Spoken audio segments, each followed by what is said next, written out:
ને એટલે આની અંદર એક સમજવા જેવી વાત એ છે કે તમારી અંદર વર્તમાન છે તો વર્તમાનની અંદર તમે આટલી ખબર પડે છે ભાઈ એ વર્તમાનની અંદર હજી ડીપ વયા જાવ ને હજી આ વર્તમાન જે દેખાય છે એના કરતા વધારે ડીપ જવાની જરૂર છે.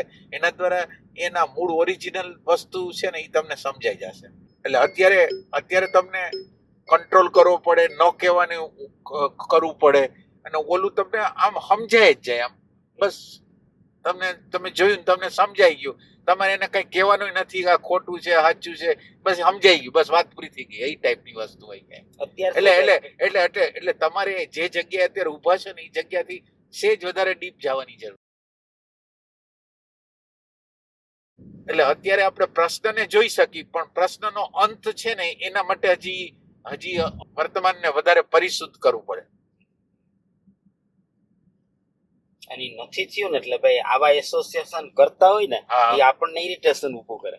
હા, અત્યારે ધારો કે હા, ગાડીમાં કોઈ બેઠા છે અને ઈ કાકાનું આપણને ખબર હોય કે ભાઈ મને વિચાર તો આવ્યો, મેં બહાર નથી, તમે શું કરવાનું બહાર પાડો છો? એટલે આમ ઇરિટેશન જ આવે સીધું. બરાબર. એટલે કોઈ બોલે તો તમને ઇરિટેશન આવે. મને બધા બહુ વાત તોડી આવે ને તો એટલા